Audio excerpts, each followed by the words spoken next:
My lord. Microsoft, new round of mass layoffs across its gaming division. 10% reduction. What are they working on?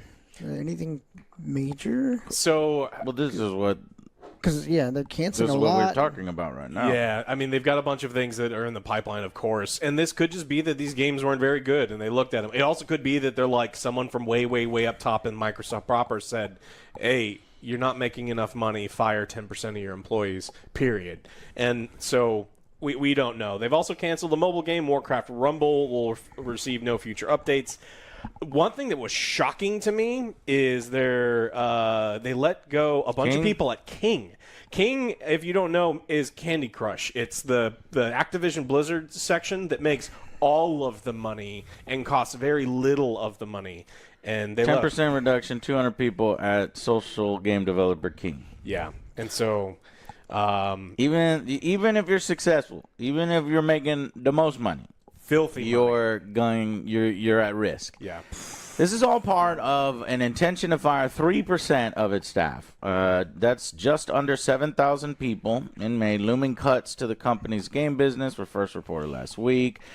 Previously, so get this. This isn't, and remember, this is in addition to in 2023 when we talked about Microsoft eliminating 10,000 jobs. So it goes from 10,000 jobs in 2023, Joe, to now just under 7,000 jobs in 2025. They've let go people at Raven Software and Forza Motorsports creator Turn 10, and so almost 50% of Turn 10 staff reportedly laid off. It's a massive percentage. I mean, that's not good for. No. 1 year after it acquired its Activision Blizzard for $69 billion, and then in 2024 there were 2,500 layoffs. So one thing that we talked about a lot was that when they were looking at the acquisition, the government was looking at it's like, what's to prevent you from just firing a bunch of people? And then the merger kind of went through, and they're like, no, or before they're like, no, we're not going to do it. And then it went through mostly, and then they fired a bunch of people, and then the SEC's like, hey, you said you weren't going to do that. And then the SEC suit and then a couple of months ago, the SEC finally lost for real this time, and now we get another one.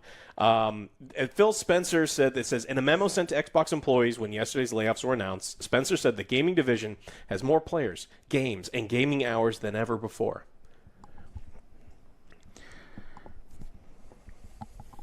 What?